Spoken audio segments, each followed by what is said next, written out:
Hello बच्चों, क्या हाल चाल। सब लोग बढ़िया, शानदार, मजे में, जोरदार जबरदस्त चकाचक माहौल। तो भाई स्वागत है आप सबका एक बार फिर से आपकी छोटी सी प्यारी सी सुंदर सी माइंड मैप सीरीज में, जिसमें हम लोग आज स्टार्ट करने वाले हैं एक और प्यारा छोटू सा मस्त सा टॉपिक, जहां से हर साल एक क्वेश्चन आना तय है। केटीजी छोटा, बहुत आसान, बहुत प्यारा, और एग्जाम में एक क्वेश्चन आना कंफर्म है हर साल यहाँ से। तो इस साल भी क्वेश्चन आना ही है, ठीक है। बस इसको आराम से देखते हैं। मोस्टली चैप्टर आपका फॉर्मूला बेस है, थोड़ा बहुत इसमें थ्योरेटिकल पोर्शन भी है, तो वो आराम से आप लोग कंप्लीट कर सकते हो। भैया आओ शुरू करते हैं बिना किसी देरी के। देखो भाई, इस चैप्टर में ज्ञान सबसे बात होती है हमारे पास। देखो जब हम जानते हैं पदार्थ की तीन अवस्थाएं होती है। यस सर, पदार्थ की तीन अवस्थाएं होती है, ठोस, द्रव और गैस। जानते हो क्या? हाँ सर, हम जानते हैं भैया कि ठोस पदार्थों में से क्या होते हैं, उसके जो कण होते हैं वो बहुत पास पास होते हैं, द्रव में थोड़े दूर दूर, और सर गैस में बहुत दूर हो जाते हैं। हाँ सर, जब आपके पदार्थ के जो अणु होते हैं वो बहुत पास पास होते हैं, तो उनके बीच में अंतर आणविक बल क्या होता है? सबसे ज्यादा होता है। हम जानते हैं कि अंतर आणविक बल क्या होता है? सबसे ज्यादा होते हैं ठोस के अंदर। सर क्यों? क्योंकि उनके कण बहुत पास पास होता है ना। सर फिर क्या होता है? द्रव में कण थोड़े दूर दूर होते हैं, तो उनके बीच का अंतर आणविक बल थोड़ा कमजोर होता है। तो जी हाँ। और जब बात करें सर किसकी? गैस की, तो भाई गैस में ये बल और भी ज्यादा कम हो जाते हैं। लेकिन हम जो इस चैप्टर में बात करते हैं सो वो सारी बातें आपकी होती हैं आइडियल गैस, आदर्श गैस से जुड़ी हुई। अच्छा, हमारे पास क्या है? हम बात करते हैं भाई आदर्श गैस के लिए। अब आदर्श गैस के लिए हमारे पास क्या कुछ चीजें हमने ऑलरेडी माना हुआ है कि भाई हाँ, गैस में अगर ये बातें हैं तो आप उनको आदर्श गैस कह सकते हो, जिनकी डिटेल बातें हमने अपने क्लास नोट्स में ऑलरेडी किया हुआ है। ठीक है, तो अगर आपको चीजें देखनी है तो मैंने वो चीज यहाँ पे ऐड किया हुआ है। देखो हमारे पास यहाँ पे क्या है ना, वो ऑलरेडी उसकी पूरी पीडीएफ हमारे पास यहाँ है, उसको आप देख सकते हो। सारे पॉइंट लिखे हुए सर, जी हाँ ये मेरे पास बातें हैं, तो हम लोग वो सारी बातें ऐसा पढ़ सकते हैं। ठीक है, पर मोटी मोटी बात से मेरे पास क्या है कि मुझे याद रखना है कि सर हम जानते हैं कि प्रत्येक पदार्थ छोटे छोटे कणों से मिलकर बना होता है। यस सर, जिनको आप लोग अणु कहते हो। यस सर, वो सारे अणु क्या होते हैं भाई? पदार्थ के अंदर आगे पीछे ऊपर नीचे लेफ्ट राइट मोशन करते हैं, लगातार गति करते हैं, रैंडम मोशन होता है। और जब आप लोग उनका निकालते हो औसत मान, तो औसत वेग कितना आता है? 0 आता है। औसत वेग 0 आता है, लेकिन लगातार गति होती है तो उनके पास गतिज ऊर्जा रहता ही है। अच्छा सर, आदर्श गैस आपने, आदर्श गैस किसको बोलते हो? सर आदर्श गैस में हम एक चीज और मान के चलते सर, क्या? कि गैस के अणुओं के मध्य अंतर आणविक बल कितना? 0 होता है। अंतर आणविक बल, इंटर एटॉमिक फोर्स कितना होता है? 0 होता है। अब अगर अणुओं के बीच में, अगर अणुओं के बीच में कोई बल है ही नहीं, तो कोई भी पोटेंशियल एनर्जी नहीं आता है। जब तक कोई बल नहीं आएगा हमारे पास कोई भी पोटेंशियल एनर्जी नहीं होता है। चल ठीक है। उसके अलावा जब अणु लगातार चलते हैं, टक्कर करते हैं, कोलिजन करते हैं, और टक्कर करने की वजह से उनके संवेग में आता है परिवर्तन। संवेग में परिवर्तन आने की वजह से भैया उनमें बल उत्पन्न हो जाता है। सर ठीक है, बात एकदम करेक्ट है। लेकिन जब उनकी टक्कर होती सर, सारी की सारी टक्कर हम क्या मांगे चलते हैं? प्रत्यास्थ टक्कर है, इलास्टिक कोलिजन है। मतलब कि होने वाली टक्करों में किसी भी तरह का कोई भी एनर्जी लॉस नहीं होता है। अच्छा चलेगा। तेरे पास क्या है? ये कुछ बातें खास खास जो आपको याद रखना पड़ेगा। तो मोटी मोटी बात जो अपने लिए काम की मैंने यहाँ लिखा हुआ है कि आदर्श गैस के कण एक समान होते हैं, गोलाकार होते हैं, रिजिड होते हैं। ठीक सर, दो कणों की है ना, क्या आदर्श गैस के कणों की ऊर्जा सभी दिशाओं में समान रूप से वितरित होता है। मतलब क्या है कि आपकी जो गैस में बिल्कुल एक समानता है कि भैया अगर आपका एक्स दिशा में कोई चाल है औसत मान में, तो वाई में भी वही आएगा, जेड में भी वही आएगा। हर एक दिशा में उनकी जो ऊर्जा है एक समान रूप से बटा हुआ रहता है। अच्छा, मैं कहता हूं कि एक्स दिशा में, कह रहा हूं मैं कि एक्स दिशा में जो आपको चाल मिलता है वही आपको वाई में मिलता है, वही आपको जेड में मिलता है। अच्छा, तो सभी दिशाओं में चाल मेरे पास क्या रहता है? सेम, औसत मान है ना, औसत मान मेरे पास सेम चलता है। चल ठीक है, चलेगा। बात करते हैं कणों की सभी टक्कर क्या होती है यार? प्रत्यास्थ होता है। मतलब क्या है? प्रत्यास्थ टक्कर है, किसी भी तरह का एनर्जी लॉस नहीं होता। तो भाई आदर्श गैस किनको कह रहे हो? सर ऐसी गैस को कह रहे हैं जिनमें कणों के मध्य में कोई भी अंतर आणविक बल है ही नहीं। मतलब कि सिस्टम में किसी भी तरह का पोटेंशियल एनर्जी नहीं रहता है। तो बोलते हैं अंतर आणविक बल 0 होते हैं, और आपकी स्थितिज ऊर्जा भी कितना? 0 होता है। सभी दिशा में क्या होता है? आपका वेग समान आता है। और कितना आता है? आरएमएस मान का 1/√3। तो आरएमएस क्या होता है पढ़ा हुआ है, आगे फिर बताऊंगा। ठीक है, तो आरएमएस का 1/√3 मेरे पास ये मान आता है। अच्छा ठीक है, बात करें पोटेंशियल एनर्जी किसके लिए? ठोस, द्रव, गैस के लिए। हम जानते हैं भैया कि ठोस के लिए अंतर आणविक बल सबसे ज्यादा होता है, तो उनकी ऊर्जा सबसे ज्यादा नेगेटिव होता है, इसलिए वो सबसे ज्यादा स्थायी भी होते हैं। अच्छा, तो ठोस में बल आपके सबसे कम होता है। है ना। गलत बोल गया। ठोस में आप क्या होगा, ठोस में बल सबसे ज्यादा होता है तो उनकी ऊर्जा सबसे ज्यादा कम होती है। द्रव में बल थोड़ा कम तो उनकी ऊर्जा थोड़ी ज्यादा आती है। गैस में बल और भी कम तो उनके लिए ऊर्जा और भी ज्यादा आती है। लेकिन जब बात करें आदर्श गैस के लिए, आदर्श गैस में भैया आपका बल कितना आता है, 0। और आइडियल गैस की जो ऊर्जा आती है भैया वो भी कितना, 0 मेरे पास आती है। अच्छा चलेगा सर, बात तो काम की, चलेगा चलेगा दौड़ेगा। अच्छा बात करते हैं, ये वही पॉइंट आपके थोड़ा डिटेल में लिखा हुआ है, यहाँ बात करते हैं। यहाँ पे एक खास पॉइंट लिखा हुआ है, नोट वाला पॉइंट, जरा इसको ध्यान सुनेंगे। नोट वाला पॉइंट जरा ध्यान से सुना जाए। क्या कहते हैं, कहा गया कि एक रियल गैस, एक वास्तविक गैस को अगर आइडियल गैस बनना है, एक वास्तविक गैस को अगर आइडियल गैस बनना है तो भाई क्या कंडीशन चाहिए। हम जानते हैं कि आइडियल के अंदर अंतर आणविक बल होते हैं खत्म, फ्री होता है। तो भैया अगर मुझे आपकी रियल गैस को आइडियल बनाना है तो भैया प्रेशर करो कम, ताकि प्रेशर कम होने की वजह से कण आपके बहुत दूर दूर रहते हैं, तो प्रेशर रहेगा कम और ताप बहुत ज्यादा। जितना ज्यादा ताप उतनी ज्यादा ऊर्जा, उतना तेज वो गति करेंगे, और जितना तेज वो गति करेंगे आपस में बातचीत का मौका उतना कम मिल पाएगा, मतलब अंतराणिक बल खत्म रहेंगे। तुम क्या करें कि रियल गैस को अगर निम्न दाब और उच्च ताप पे रखा जाए, निम्न दाब और उच्च ताप पे रखा जाए तो वो मेरे पास आइडियल गैस की भांति काम करता है। चल जाएगा आगे, अगला ये पॉइंट डन है, यहां बात करते हैं। अब आइडियल गैस, तो आइडियल गैस की समीकरण सब लोग जानते हैं क्या सर? जी हाँ, अच्छे जानता हूं। आइडियल गैस का समीकरण से क्या होता है, पीवी बराबर nRT होता है, बचपन से पढ़ता रहा हूं सर। पी क्या होता है, प्रेशर, वी क्या होता है, वॉल्यूम, एन क्या मोल की संख्या, आर आपका गैस कांस्टेंट, टी मेरे पास तापमान। चलेगा सर, तापमान हमेशा केल्विन में मेरे पास आता है सर, ठीक है। आइडियल गैस का एक फॉर्मेट भाई ये भी बड़ा फेमस होता है सर, कैसे निकाला, स्मॉल एन का वैल्यू कैपिटल एम बटा एम डब्ल्यू यहां डालो, तो मेरे पास क्या है आपका एम बटा आयतन बन जाता है घनत्व, और एम डब्ल्यू वहां पहुंच जाता है, तो पी एम डब्ल्यू बराबर रो आर टी, ये मेरे पास बड़ा काम का। तो इसी का मेरे पास एक फॉर्मेट और भी बन जाता है सर, कितना, पीवी बराबर एन के टी। बच्चे को प्लीज, हाँ तो भाई देखो, तो मेरे पास क्या है, हमारे पास पी और एन के टी भी होता है, ठीक है। अब इसमें हर चीज का अपने मतलब आपको लिख के दिया हुआ है। सर क्या, देखो यहाँ पे कैपिटल एम का मतलब मेरे पास क्या होता है, गैस का दिया गया द्रव्यमान, क्या आपको गैस की कितनी मात्रा आपको दे रखा है, ठीक है। लाइट जलाओ भाई, तो क्या हो गया भाई, बच्चे लाल एक मिनट रुकेंगे, लाइट गई यहाँ पर, आहा चला गया, ठीक है। तो मेरे पास क्या है, केवल मेरे पास क्या है, गैस की दी गई मात्रा, और एम डब्ल्यू क्या होता है, उसका मोलर मास, कि भैया एक मोल गैस का द्रव्यमान या भार उसका कितना होगा, ठीक सर। और स्मॉल एम का मतलब है एक कण का द्रव्यमान मेरे पास कितना होगा। अब इनसे जुड़ी कुछ खास पॉइंट जो आपको याद रखने हैं सर, कौन से पॉइंट, चला ये लिखा हुआ है कि पी बटा रो बराबर आर टी बटा एम डब्ल्यू या बराबर के टी बटा छोटू।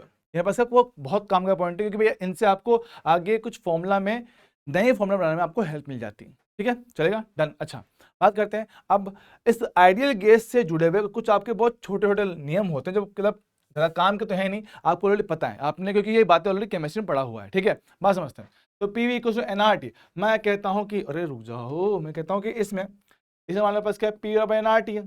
अब इसमें बारी बारी से एक एक चीज को कांस्टेंट कर दो, चलो कि भैया अगर मैं इसमें कर दूं टेम्परेचर को कांस्टेंट तो बॉयल्स का लॉ बन जाएगा, है ना, बॉयल्स लॉ बन जाएगा। अच्छा तो अगर मैं प्रेशर को कर दूं कांस्टेंट तो चार्ल्स लॉ बन जाएगा, अगर मैं कर दूं वॉल्यूम को कांस्टेंट तो मेरे पास क्या है, गैलोसिक नियम बन जाएगा, बन जाएगा। और अगर मेरे पास कह रहा हूं कि अगर n को कर दें सेम, n कांस्टेंट कर दिए जाए तो मेरे पास क्या बन जाएगा, आवेगाद्रो लॉ बन जाएगा। अच्छा तो भाई मेरे पास क्या है, इनसे जुड़े कुछ छोटे छोटे मेरे पास नियम है। बॉयल्स का नियम, बॉयल्स तो क्या बोलता है सर, बॉयल्स लॉ एक सिंपल सी बात कहता है कि सर अगर मेरे पास किसी आदर्श गैस की बात करें, आदर्श गैस की बात किया जाए तो आपके नियत तापमान पर P इंटू वी का गुणनफल मेरे पास क्या आता है, नियत आता है सर, ठीक है। तो जब तापमान होता है नियत तब P क्या होता है, वॉल्यूम के व्युत्क्रमानुपाती होता है। या फिर अगर दो कंडीशन को कंपेयर करते हैं, दो केस को कंपेयर किया जाए तो P1 बटा P2 V के उल्टे अनुपात में आ जाता है। या फिर सर को V को वहां भेज दो, P इंटू वी मेरे पास क्या है, नियत आता है, तो P1V1 बराबर P2V2 मेरे पास होता है। अच्छा अगर अब यहाँ पे क्या ना, बहुत सारे क्वेश्चन आपको बनते हैं ग्राफ से जुड़े हुए, जब बात करते हैं समझना, तो ग्राफ की बात करें समझो कि आप लोग देख पा रहे हो कि P समानुपाती है 1/V के। इसकी शक्ल मिलता है y समानुपाती 1/x के साथ। तो क्या होता है, ये ग्राफ आपका होता है हाइपरबोला। क्या होता है मेरे पास से, ये ग्राफ आपका बनता है हाइपरबोला, अति परवलय। अति परवलय मेरे पास ये ग्राफ बनता है। बहुत बढ़िया। अब से क्या इसमें यही ग्राफ होता है? नहीं, पूछने को आपसे बहुत सारे ग्राफ इससे करवा सकता है। तो वे ट्राई करते हैं, आओ। बोयल स्लो के लिए देखो, तब P का 1/V के साथ ग्राफ समझ लो कि P समानुपाती होता है 1/V के। Yes sir. अब इसने P को रखा है y अक्ष पे, 1/V को रखा है x अक्ष पे, तो y समानुपाती x, जो कि एक स्ट्रेट लाइन ग्राफ मेरे पास होता है। बहुत बढ़िया सर। P इंटू वी का P के साथ ग्राफ समझो। सर आपने देखा है कि आपके नियत ताप पर P इंटू वी तो कांस्टेंट होता है। अगर P इंटू वी क्या है, कांस्टेंट है, तो उसमें कोई बदलाव नहीं आएगा, एस लाइन आएगी। तो सेम कहानी, P इंटू वी फिर से कांस्टेंट रहेगा। टेम्परेचर T, सर हमने बोला है ना, बॉयल्स का नियम लगता ही आपका नियत तापमान पर, तो तापमान नियत है। बताओ, बहुत सारे ग्राफ बन सकते हैं, यही नहीं अनगिनत ग्राफ बना सकता हूं, वहां से अनगिनत। चलेगा, यहां बात करता हूं सर। सेम तरह से मेरे पास क्या आपका चार्ल्स का नियम।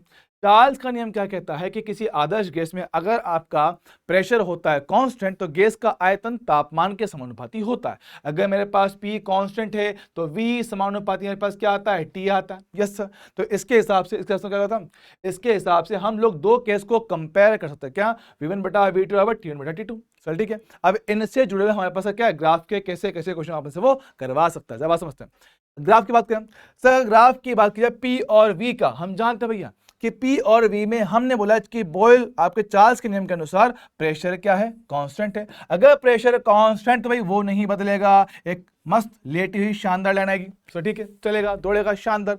अब उनसे ही जुड़े और भी ग्राफ क्या क्या बनवा सकता हूं, समझना। V का T के साथ हम जानते हैं सर, आपके वो चार्ल्स के नियम में क्या है, V समानुपाती T है। V कहां पर है, y अक्ष पर है। T कहां पर है, x अक्ष पे। दोनों आमने सामने हैं, पावर 1, ग्राफ कैसे आएगा, स्ट्रेट लाइन। चल जाएगा। तो अगला ग्राफ है V का 1/T के साथ। चल बात कर लेता हूं। तो जानता हूं ना, V को T के समानुपाती है चार्ल्स नियम के अनुसार। V कहां पर है, y अक्ष पे। तो x पे कौन है, 1/T। अच्छा, तो 1/T को रखा जाए x। ठीक सर। तो मेरे पास क्या है सर, T कितना होगा सर, T होगा 1/x। बहुत बढ़िया। तो T को रखो 1/x, दोनों एक दूसरे के आमने सामने, क्या बना सर, ये तो हाइपरबोला है। ये तो मेरे पास क्या है, अति परवलय है, हाइपरबोला है सर। बहुत बढ़िया। ठीक सर। आगे देखो सर, VT का graph. Sir V/T, sir V/T तो यहां से नियत आएगा ना भाई। देख, V समानुपाती T है तो V/T का मान मेरे पास क्या बनेगा, कांस्टेंट बनेगा। तो V/T क्या है, कांस्टेंट है। बहुत बढ़िया, शाबाश सर। V/T फिर से कांस्टेंट, इधर कोई भी हो कोई फर्क नहीं पड़ता, मेरे पास V/T तो सेम ही है, कांस्टेंट बना रहेगा सर। जी हाँ, चलेगा, दौड़ेगा, शानदार। आगे बात करते हैं। गेलुसेक का नियम सर, वही कहानी कि अगर किसी आदर्श गैस की बात करता हूं तो नियत आयतन पर उसका जो दाब होता है तापमान के समानुपाती होगा। तो एट V कांस्टेंट P समानुपाती T होता है। दो केस की तुलना कर दो, P1/P2 बराबर कितना, T1/T2। T2 मेरे पास बन जाएगा। ग्राफ की बात करता हूं, P का V के साथ साफ साफ बोला गया है क्या, कि वॉल्यूम कांस्टेंट है। अगर वॉल्यूम कांस्टेंट है दोस्तों, वॉल्यूम के लंबवत लाइन खींच दो। बहुत बढ़िया, चलेगा। बोल हाँ कि ना, हाँ जी सर, बिल्कुल एकदम, बात मेरे को समझ में आ चुका है। ठीक है,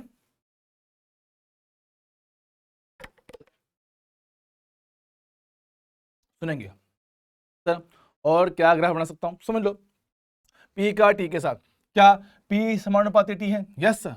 P समानुपाती T के, P कहां पर है, y अक्ष पे, T कहां पर है, x अक्ष पे। तो y समानुपाती x मेरे पास है, मतलब कि एक स्ट्रेट लाइन ग्राफ मिलेगा, जो कि आप देख पा रहे हो। दिख रहा है क्या, हाँ सर, स्ट्रेट लाइन है। यहां बात कर V और T का, सर V तो कांस्टेंट है, कांस्टेंट कर दो। सर P/T देखो, यहां से क्या P/T भी कांस्टेंट आएगा, यस सर। तो P/T कांस्टेंट, चाहे कोई भी ले लो, खत्म, चल जाएगा। हाँ सर।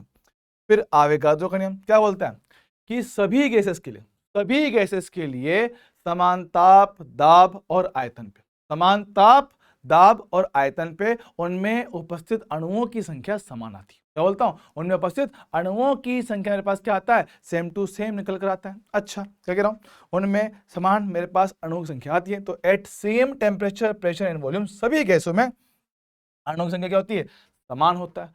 मोल की संख्या समान आती है। सर कैसे, देख हम जानते हैं ना पीवी बराबर एनआरटी होता है, तो यहाँ से एन कितना आएगा सर, कितना पीवी बटे आरटी। जरा सोच, इधर सभी के लिए पी सेम है, वी सेम है, टी सेम है और आर तो सबके लिए सेम होता ही ना, तो ये तो सेम आएगा ऐसे ही। हाँ सर, तो समान दाब, ताप और आयतन पर मेरे पास सभी गैसों में अणुओं की संख्या, उनकी मोल की संख्या मेरे पास सेम आता है।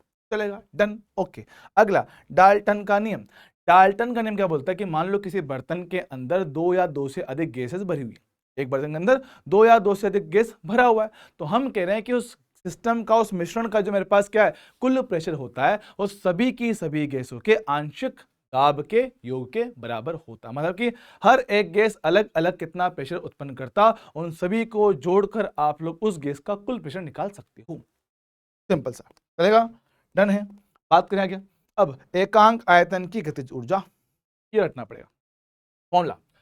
गतिज ऊर्जा बटे आयतन, एकांक आयतन मतलब कि आयतन का भाग देंगे। सब फॉर्मूला क्या होता है, हाफ mv² होता है, आयतन का भाग दो तो m बटा वी क्या बनता है, घनत्व तो बन जाता है। अच्छा, मेरे पास क्या है, एकांक आयतन की घनत्व, एकांक आयतन की गतिज ऊर्जा क्या बनता है, 1/2 रो वी स्क्वायर, इसको ये कह देंगे।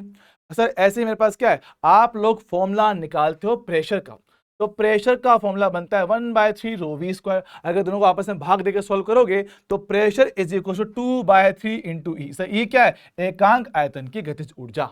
चल जाएगा, हाँ जी सर, फॉर्मूला काम का है, यहां से एग्जाम में क्वेश्चन पूछा गया है। चलेगा, अब उसके अलावा मेरे पास क्या है, हमें पता है कि गैस के अणु गति करते हैं, गति करते हैं तो उनके पास वेग आता है ना। अब उन सब के बारे में हम लोग बात करते हैं कि किस किस वेग की बात हम लोग इस चैप्टर में करते हैं, सुनेंगे। तो चलो मेरे पास क्या है सर, इसको बोलते हैं हम लोग औसत वेग। औसत वेग इसको कहेंगे भाई, गैस के अणुओं का औसत वेग सर कितना होता है, 0। सर क्यों, समझो, वेग क्या है, सदिश राशि है, और हमने कहा कि गैस के सारे अणु रैंडम मोशन करते हैं, कोई आगे, कोई पीछे, कोई ऊपर, कोई नीचे, कोई लेफ्ट, कोई राइट। हाँ सर, तो जब सबका रैंडम मोशन होता है, तो जब सबका सदिश योग करते हो दिशाओं के साथ में, तो उनका परिणाम से कितना आता है, 0 आता है। तो भैया औसत वेग का मतलब सिर्फ और सिर्फ इतना है कि पहले कण का वेग कितना है, दूसरे का कितना है, जब सबको ऐसे सदिश योग में जोड़ोगे, जितने मान लो मेरे पास क्या है n कण थे, तो n का भाग दो, ऐसे आपको उनका औसत वेग मिल जाएगा। ठीक सर, अगला मेरे पास क्या है सर, आरएमएस। आरएमएस का मतलब होता है वर्ग माध्य मूल वेग। वर्ग माध्य मूल वेग मतलब कि अगर मुझे किसी भी दिए गए गैस के अणुओं के लिए आरएमएस मान निकालना, तो क्या करेंगे, सबसे पहले प्रत्येक वेग का करेंगे वर्ग, वर्ग करेंगे, यस सर, वर्ग करके भैया क्या करेंगे, उनका निकालेंगे माध्य। माध्य मतलब होता है औसत, तो हर एक का स्क्वायर फिर जोड़ के n का भाग दोगे, माध्य मिल जाएगा, और आखिर से क्या, वर्गमूल। तो वर्ग कहेंगे, फिर माध्य करेंगे, फिर वर्गमूल लेंगे, ऐसे आप लोग उनका आरएमएस मान निकाल सकते हो। ठीक सर, चलेगा, done. Sir average, we average मेरे पास क्या है, ये आपकी औसत चाल है, बिना दिशा के सिर्फ और सिर्फ परिमाण को लेके अगर उनका औसत निकाला जाए तो वो बनता है आपका औसत चाल। अच्छा, मतलब यही फॉर्मूला बिना सदिश के चल जाएगा। जी हाँ सर, फॉर्मूला भी रटने हैं, फॉर्मूला रटना है, ठीक है सर। वी एमपी से, एमपी का मतलब क्या होता है, एमपी का मतलब होता है अधिकतम संभाव्य, मोस्ट प्रोबेबल स्पीड। अधिकतम अधिकतम अधिकतम संभाव्य वेग, अधिकतम संभाव्य वेग। अच्छा सर, अधिकतम संभाव्य वेग चलेगा क्या, हाँ जी सर, हाँ जी सर।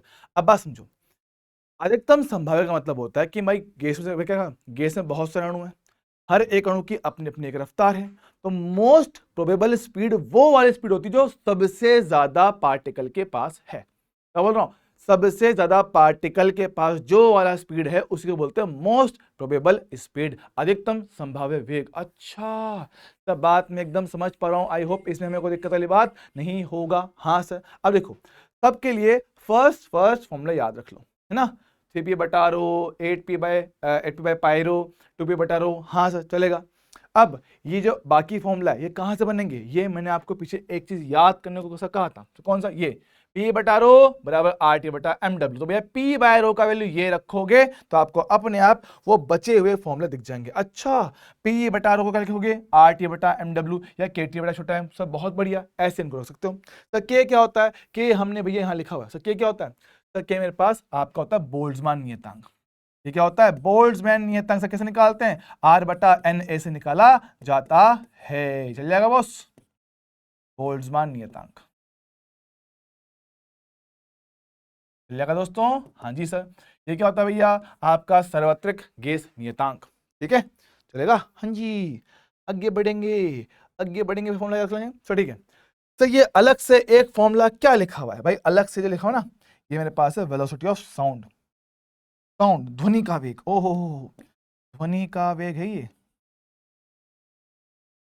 ध्वनि का वेग, velocity of sound, gamma RT बटा MW। सर गामा क्या होता है, गामा आपका होता है विशिष्ट ऊष्माओं का अनुपात। बोल दो भाई कितना, CP बटा CV। सर बहुत बढ़िया, चल जाएगा। हाँ जी sir, very good very good. आगे बात करें, यहाँ देखो, अब हम जानते हैं किसी भी ग्रह पे वायुमंडल होने की शर्त से क्या होता है, वायुमंडल आपका तब रह पाता है जब गैसों का RMS वेग एस्केप स्पीड से कम होता है। सर ये क्या है मेरे पास, पलायन वेग, कि गैस का RMS वेग अगर पलायन वेग से कम है तो गैस आपकी उस ग्रह पे रहेंगी, लेकिन अगर गैसों का RMS वेग उनके पलायन वेग से ज्यादा हो जाए तो वो गैस उस ग्रह से बाहर निकल जाती है और कभी भी वहां पे वायुमंडल नहीं रह पाता है। ठीक है, चलेगा। हाँ सर, माध्य मुक्त पथ में लिखा गया, माध्य मुक्त पथ का मतलब होता है कि दो लगातार टक्करों के बीच में चली गई औसत दूरी, दो लगातार दो क्रमागत टक्करों के बीच में चला गया औसत दूरी जो होता है उसको हम लोग क्या बोलते हैं, माध्य मुक्त पथ। इसको क्या बोलते हैं, इंग्लिश में इसको बोलते हैं मीन फ्री पाथ। इंग्लिश में क्या बोलते हैं इसको, mean free path, mean free path इसको कहा जाता है। तो इसका कहना आपको रखना फॉर्मूला याद, फॉर्मूला भैया लिखा हुआ क्या, लैम्बडा m बराबर 1/√2 पाई d square NV। Sir D क्या होता है, डी मेरे पास होता है व्यास, डी मेरे पास क्या होता है, डी होता है कणों का व्यास, कणों का व्यास, कणों का व्यास। और NV का मतलब होता है कैपिटल N बटा V। बोलो तो एकांक आयतन में कणों की संख्या, एकांक आयतन में कणों की या अणुओं की संख्या। ठीक है, चलेगा। हाँ जी सर, अब ये NEET exam point of view से काफी ज्यादा इंपॉर्टेंट है। सर क्यों, क्योंकि इस अकेले फॉर्मूला से एग्जाम में 3 बार क्वेश्चन पूछा गया है, इस अकेले पार्ट से एग्जाम में 3 बार क्वेश्चन पूछा गया है, तो फॉर्मूला याद होना चाहिए। और पिछले काफी टाइम से इस फॉर्मूले पे क्वेश्चन नहीं आया है, तो हो सकता है कि नीट 2025 में यहां से क्वेश्चन बन जाए। कोई बहुत हेवी फॉर्मूला नहीं आता है, फॉर्मूला ये है, इसी के आधार पे तीनों बार एक ही क्वेश्चन पूछा गया। सर क्या, कि आपका जो मीन फ्री पाथ है वो आपके व्यास के वर्ग के व्युत्क्रमानुपाती है। अगर व्यास के व्युत्क्रमानुपाती है तो त्रिज्या के भी वर्ग के व्युत्क्रमानुपाती मेरे पास आएगा। ये क्वेश्चन पूछा गया और 2-3 बार पूछा गया। ठीक सर, अब जैसे दो टक्करों के बीच में चली गई औसत दूरी बनता है माध्य मुक्त पथ, सेम तरह से दो टक्करों के बीच में चली गई क्या बोलते ना, दो लगातार टक्करों के बीच में जो औसत समय आपको लगता है, भाई पहला टक्कर हुआ, दूसरा हुआ, फिर तीसरा हुआ, फिर चौथा हुआ, तो लगातार दो टक्कर के बीच में जो भी टाइम आ रहा है अगर उस सबका औसत मान निकाला जाए, सबका औसत मान निकाला जाए तो आप उसका बोलते हो विश्रांति काल, उसको कहते हैं भैया, विश्रांति काल को अंग्रेजी में कहते हैं रिलैक्सेशन पीरियड। क्या बोलते हैं इसको, रिलैक्सेशन पीरियड बोलते हैं इसको, रिलैक्सेशन पीरियड, विश्रांति काल। चल जाएगा दोस्त। हाँ जी सर, तो इनके लिए एक कॉमन सा फॉर्मूला यूज कर सकते हो, कौन सा, कि RMS चाल बराबर औसत दूरी और विश्रांति काल तो चल जाएगा। विश्रांति काल ये होता है लैम्बडा m ऊपर है, RMS चाल देख चुके हो। ठीक सर, अगला पार्ट मेरे पास क्या है, स्वतंत्रता की कोटि। समझते हैं स्वतंत्रता की कोटि भैया क्या समझाता है, समझना कि मान लो मेरे पास क्या कोई भी अणु है ना, तो वो कितने तरह के इंडिपेंडेंट मोशन, बोलो तो कितने तरह के स्वतंत्र, एक दूसरे से स्वतंत्र गति आपको दिखा सकता है, वो आपकी क्या होता है स्वतंत्रता की कोटि। क्या बोलते हैं उसको? स्वतंत्रता की कोटि उसी को कहते हैं कि कितने अलग अलग तरह के इंडिपेंडेंट मोशन एक कण आपके पास रख सकता है, उसको बोलते हैं स्वतंत्रता की कोटि। अच्छा, अब मेरे पास क्या है, यहां पे हम लोग 3 तरह की स्वतंत्रता की कोटि पढ़ते हैं। सबसे पहला स्थानांतरित गति के कारण, घूर्णन गति के कारण और कंपन के कारण। ठीक है, अगर बात करें स्थानांतरित गति के कारण भैया 3 डिग्री ऑफ फ्रीडम होता है। देखो एक्स में, वाई में और जेड में, तो 3 तरह का स्थानांतरण गति मेरे पास हो सकता है, 3 तरह का ट्रांसलेटरी मोशन मेरे पास हो सकता है एक्स, वाई और जेड में। और सेम तरह से 3 अक्षों के सापेक्ष क्या भैया, घूर्णन भी हो सकता है। तो 3 अक्षों के सापेक्ष क्या है, घूर्णन हो सकता है, और घूर्णन को ही हम लोग यहाँ पे 3 डिग्री ऑफ फ्रीडम और दे देते हैं, चलेगा। और आखिरी मेरे पास क्या है, कंपन के कारण भैया कितनी, 2 होती हैं, जो कि होती है हाई टेम्परेचर पे। हालांकि हम इनका इस्तेमाल नहीं करते हैं, हमारे सिलेबस में नहीं आती है, पर हाई टेम्परेचर पे कंपन के कारण भी 2 डिग्री ऑफ फ्रीडम मेरे पास जुड़ जाती है, चलेगा। ओके सर, बहुत बढ़िया, शाबाश। बात करते हैं नोट, नियत आयतन की विशिष्ट ऊष्मा CV का फॉर्मूला क्या होता है भैया, F/2R से। F क्या है, डिग्री ऑफ फ्रीडम, F क्या डिग्री ऑफ फ्रीडम। नियत दाब पर विशिष्ट ऊष्मा C से कितना होता है, CV + R होता है, वो मान यहां पे रखोगे तो F/2 + 1 होता है। अरे भाई साहब ये क्या लिखा हुआ है ना भैया,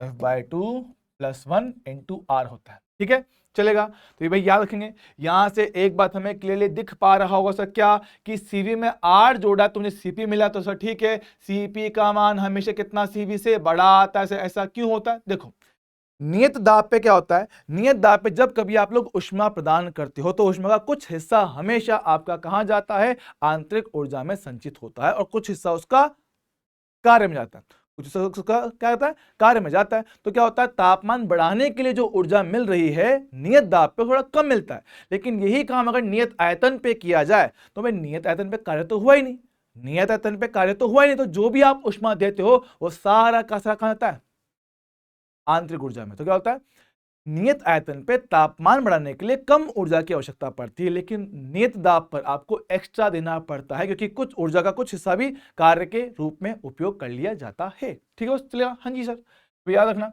उसके हमारे पास क्या है, विशिष्ट ऊष्माओं का अनुपात सर क्या होता है, CP/CV होता है, उनका भाग 2, ये फॉर्मूला मिलेगा। याद रखना एग्जाम में डायरेक्ट फॉर्मूला पूछा गया, ये एग्जाम में डायरेक्ट ये फॉर्मूला पूछा जा चुका है। अच्छा सर, अगर मैं यहां से F/2 का मान निकालूं तो कितने पास आएगा, यहां से F/2 मेरे पास आएगा 1/1 माइनस, सॉरी 1/1। तो ये वैल्यू आप लोग इनमें डालकर CP/CV के और भी फॉर्मूले बना सकते हो, चलिएगा दोस्त। सजी हाँ, तो CV का फॉर्मूला R/γ-1, CP का फॉर्मूला गामा R/γ-1, ठीक है। अब CP का फॉर्मूला पता है, CV पता है, हमें डिग्री ऑफ फ्रीडम का मतलब पता है, तो भाई इससे जुड़े हुए क्या क्या खास पॉइंट मेरे पास बनते हैं, जरा एक बार उनको देख लिया जाए। क्या बोलता हूं, अगर हमारे पास क्या है, एक मोनो एटॉमिक गैस, मतलब समझना एकल परमाणुवीय गैस, एकल परमाणु से जिसके पास क्या होता है, तो जिसके पास एक ही परमाणु होता है, जैसे कि हीलियम, नियोन, यस सर, इनके पास क्या होता है, एक ही परमाणु होता है। तो एक परमाणु एकल परमाणुवीय गैस, तो उनके लिए डिग्री ऑफ फ्रीडम भैया आपका टोटल भाई कितना, टोटल डिग्री ऑफ फ्रीडम 3 होता है। तो 3 से कौन सी, तीनों ट्रांसलेशन, काम खत्म, बहुत बढ़िया, चल ठीक है। तो डिग्री ऑफ फ्रीडम अगर 3 है तो मेरे पास क्या है, CP का वैल्यू, रुको ये उल्टा लिख दिया, एक मिनट दोस्त, थोड़ा मैंने यहाँ पर उल्टा लिख दिया, जस्ट अ मिनट, ये CV आएगा और ये CP आएगा, ये CV है और ये CP, ठीक है। तो CV हम लोग कितना, F/2R, तो 3 रखो, 3/2R, बहुत बढ़िया, प्लस R करेंगे तो CP मिल जाएगा 5/2R, बहुत बढ़िया, और दोनों का भाग दोगे तो गामा मिल जाएगा सर कितना, 5/3। सर कितना भाग देने से कितना था, से ये लगभग 1.66 के लमसम बैठता है, चलेगा। अच्छा, वही बात करें किसके लिए, डाई एटॉमिक, सर जिनके पास 2 एटम होते हैं, जैसे कि मेरे पास हाइड्रोजन होता है, भाई H2 गैस होता है, O2 गैस होता है, N2 गैस होता है, हाँ सर इनमें 2 परमाणु होते हैं, द्विपरमाणुवीय गैस, ठीक है। तो द्विपरमाणुवीय गैस के पास बेड डिग्री ऑफ फ्रीडम होती है टोटल 5। तो 5 में से कौन कौन सी, 3 आपकी होती है ट्रांसलेटरी और 2 होती है रोटेशनल, ठीक है। तो 5 होता है। इस डिग्री ऑफ फ्रीडम 5 के लिए CV में रखो 5/2 × R आ रहा है, +1 करो 7/2R आ रहा है, इनका भाग दो, गामा निकालो, 5/7 है, सॉरी 7/5 मेरे पास आएगा, सर ठीक है, भाग दो कितने पास आएगा, 1.4 चलेगा।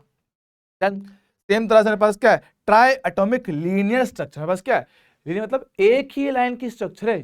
जैसे आपका ना, जैसे आपका द्विपरमाणु होता है भाई, H और H होता है, O और O होता है, सब बिल्कुल ऐसे ही एक ही लाइन में बन रहे हैं, एकल संरचना है ना, रेखीय संरचना है। तो समझो मेरे पास क्या है, तो मेरे पास क्या है, अगर आपका ट्राई एटॉमिक है, लीनियर स्ट्रक्चर है, तो भाई उसका काम बिल्कुल सेम टू सेम चलेगा जो आपका द्विपरमाणु के लिए होता है, ठीक से। पर मान लो अगर ट्राई एटॉमिक में नॉन लीनियर स्ट्रक्चर है, बोले तो असंरेखीय संरचना है, असंरेखीय संरचना में आपका डिग्री ऑफ फ्रीडम कितना, 6 हो जाता है। 6/2 3R प्लस का 1 4R भाग 2 4/3 कितना बचा भैया, आपका 1.3। तो भैया याद रखेंगे सर, गामा सबसे ज्यादा आपका होता है मोनो एटॉमिक के लिए, फिर डाई के लिए कम, ट्राई के लिए और भी कम। क्लियर है क्या? हाँ सर, बढ़िया, हम इनको याद रख लेंगे। ओके, बात करें मैक्सवेल का ऊर्जा समविभाजन का नियम।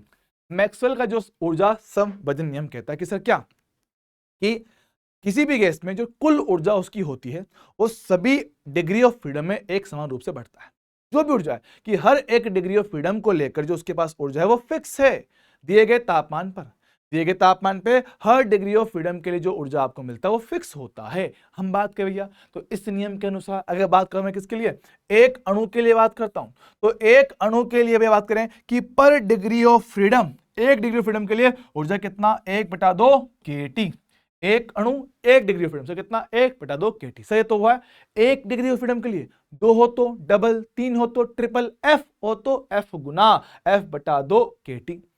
इसके बाद क्या है, ये एक अणु के लिए, एक अणु के लिए मान लो अणुओं की संख्या बढ़ा दो, n से गुणा कर दे, तो उसी फॉर्मूला को भैया अगर n अणुओं की बात करता हूं तो उसी चीज को n से गुणा कर दो। एक अणु के लिए ये था, 2 के लिए डबल, 3 के लिए ट्रिपल, 4 के लिए 4 गुना और n के लिए n गुना, तो 1/2 n kT पर डिग्री ऑफ फ्रीडम।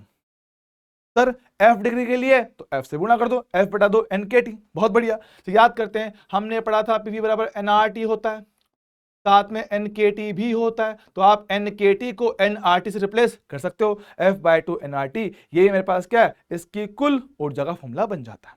चलेगा, डन सर। ये था n अणुओं के लिए दी गई मात्रा के लिए। अगर आपसे बोल दे कि 1 मोल के लिए बताओ, हम जानते हैं सर 1 मोल में आपके अणुओं की संख्या होती है आवेगाद्रो के बराबर, तो NaKT, और 1 मोल में n का वैल्यू छोटू होने से कितना, 1 होता है, तो F/2 RT F/2 NaKT, ये 1 मोल के लिए चल जाएगा। इनसे अलग, इनसे जुड़ा कुछ मेरे पास एग्जाम में आएगा, इनसे अलग कुछ नहीं आएगा। चलेगा, बात करते हैं लास्ट पार्ट। केवल स्थानांतरित गति के लिए डिग्री ऑफ फ्रीडम से कितना, 3 होता है, एक्स वाई जेड के मोशन, है ना। तो पर डिग्री ऑफ फ्रीडम कितना था सर, पर डिग्री ऑफ फ्रीडम से 1/2 nRT था, f डिग्री के लिए f से गुणा कर दूंगा तो F/2 nRT मिल जाएगा सर। f कितना, 3 है, तो 3/2 nRT बनेगा। nRT को आप लोग nKT भी कह सकते हो, तो मेरे पास ये फॉर्मूला आपका बन जाएगा केवल और केवल स्थानांतरित गति के लिए आने वाली ऊर्जा। ठीक सर, मोनोटॉमिक, डायटोमिक, ट्राइटोमिक, उनकी डिग्री ऑफ फ्रीडम के हिसाब से उनमें ऊर्जा कितना कितना बढ़ जाता है। सर मोनोटॉमिक सिर्फ और सिर्फ ट्रांसलेटरी ही मोशन होता है, रोटेशन होता ही नहीं है, तो 100% ट्रांसलेटरी ऊर्जा मिलता है। डायटोमिक में जाओगे तो भैया चलने फिरने वाली 60% होती है और घूमने फिरने वाली 40% ऊर्जा उनको मिलता है। और आपका try atomic non linear structure 50-50% में क्या है, दोनों को ऊर्जा आधी आधी मिल जाती है। अच्छा, यहाँ पे एक लास्ट पार्ट और देखा कि मान लो गैस का मिक्सचर है, गैस का मिक्सचर है, तो गैस के मिक्सचर के लिए अगर मुझे पूछा सीवी, कि सीवी मिक्सचर के लिए कितना मेरे पास आएगा, क्या लिखोगे भैया, N1 CV1 N2 CV2, सबको ऐसे जोड़ लेंगे और डिवाइड में कुल मोल की संख्या चल जाएगा। सेम टू सेम तरीके से CP mixture, CP mixture N1 CP1 N2 CP2, ऐसे कर देंगे, डिवाइड में कुल मोल की संख्या। बहुत बढ़िया। और अगर आपसे पूछे कि मिक्सचर के लिए गामा बताओ, विशिष्ट ऊष्माओं का अनुपात, तब ये फॉर्मूला मत लगाना, तब क्या आएगा मेरे पास, ये आएगा CP मिक्सचर बटे CV मिक्सचर। जब इनको फॉर्मूला से यहां पर डालोगे कितना आंसर आएगा, तो ये मेरे पास आएगा N1 CP1 N2 CP2, ऐसे करते हो सबको जोड़ लेंगे और डिवाइड में कितना मेरे पास आएगा, N1 CV1 N2 CV2। सबको ऐसे जोड़ते चले जाएंगे। चल ठीक है, ऐसे अपना काम हो जाएगा, बढ़िया बढ़िया बढ़िया चलेगा। चल ठीक है, तो यहाँ पे आपका होता है चैप्टर के छोटू छोटू कॉन्सेप्ट और फॉर्मूला होते हैं खत्म। ठीक है, इसके क्वेश्चन मिलेंगे आपको अगली क्लास में। तो आई होप यहाँ पे सारी बातें आपको एकदम एकदम एकदम क्लियर रहा होगा। मिलेंगे अगली बार, तब तक के लिए okay tata bye, love you.